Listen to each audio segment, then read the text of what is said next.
Hello everyone, welcome back to Ruby Home.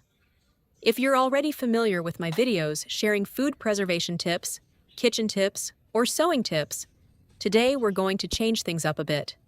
Today, Ruby Home will share with you a very familiar dish, pork ribs. Although it's a familiar ingredient, just knowing a few small tips during the cooking process will make the ribs softer, more fragrant, and much more flavorful. If your family often cooks dishes with pork ribs, don't miss today's video. I will guide you step by step so that everyone can successfully make it at home. Let's get started. First, I prepared some fresh pork ribs to start cooking. Before cooking, cleaning the ribs is very important, as it helps remove dirt and impurities clinging to the surface, and also makes the dish tastier. I prepared a bowl and added about 1 tablespoon of flour. Next, I added a little water and stirred until the mixture had a moderately thick consistency. Once the mixture was ready, I put all the ribs into the bowl. During the process, I wore gloves to ensure food safety and hygiene. Then, gently mix so that the flour mixture coats the entire surface of each rib. You can gently squeeze and stir for about 2 to 3 minutes to allow the flour to work its cleaning effect, helping to remove dirt and impurities clinging to the ribs. After mixing thoroughly, I removed my gloves.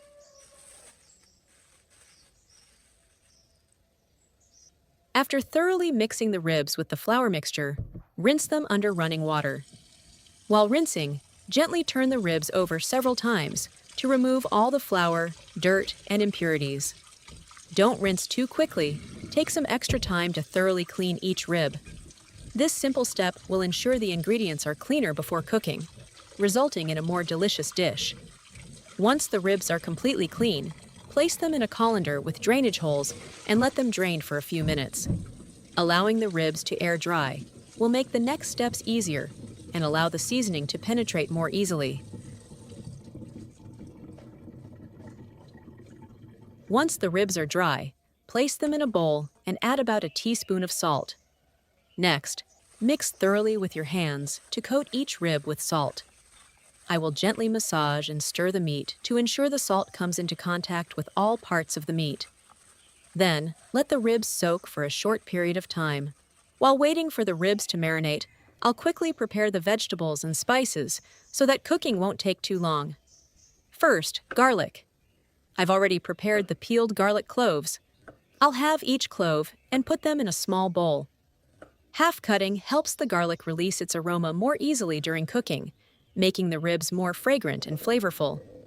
Next, green onions. After washing and draining, I'll chop them finely and put them on a separate plate. Green onions not only add color to the dish, but also enhance the aroma, making the ribs more appealing when finished. Finally, ginger. I'll cut the ginger into thin slices and place them with the green onions for easy use. Ginger is a very familiar ingredient in meat dishes, effectively removing odors and adding a characteristic warm and fragrant flavor to the food. Now, I'll move on to making the sauce.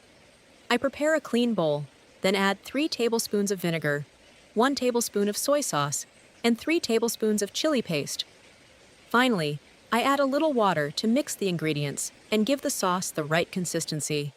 After adding all the ingredients to the bowl, I stir well with a spoon until the chili paste is completely dissolved and the mixture becomes smooth and creamy. After preparing the sauce, we'll now proceed to lightly fry the ribs. First, place the pan on the stove. Once the pan is hot enough, add a moderate amount of cooking oil. You don't need too much, because the ribs will naturally release some fat during frying. Wait until the oil is hot, then add the ribs one by one. You should arrange the ribs in a single layer, not too many at once, so that each piece is in contact with the pan and cooks evenly to a golden brown. During frying, adjust the heat to medium so the ribs cook slowly.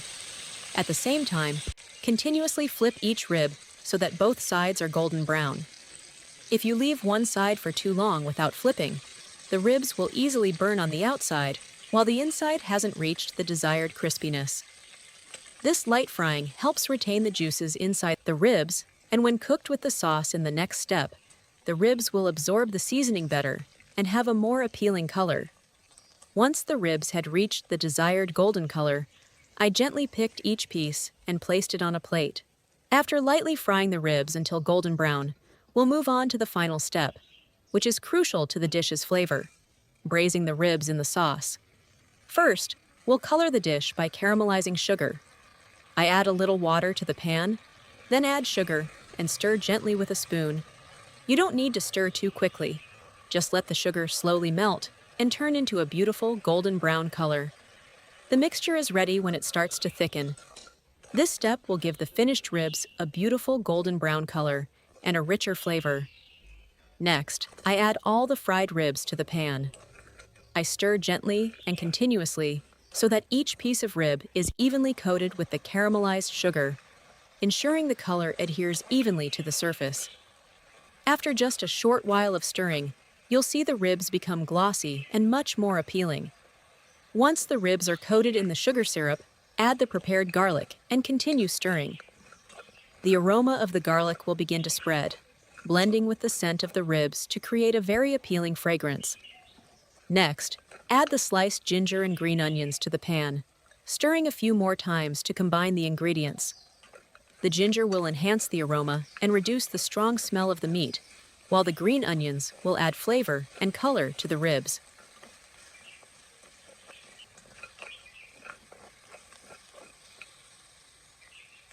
After that, pour all the prepared sauce into the pan. To balance the flavor, add a little more sugar and then add 2 star anise. The star anise will create a very distinctive aroma, making the ribs more flavorful without using too many other spices.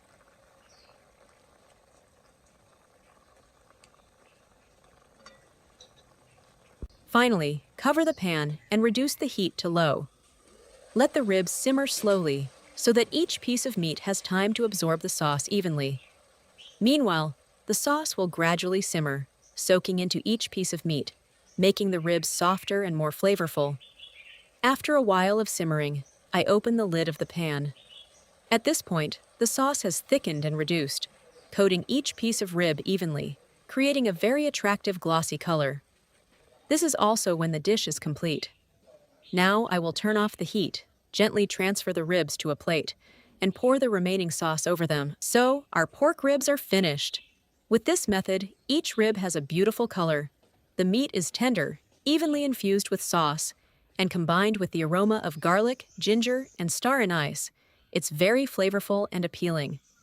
This dish is delicious with hot rice, especially during family gatherings. Everyone will surely love it.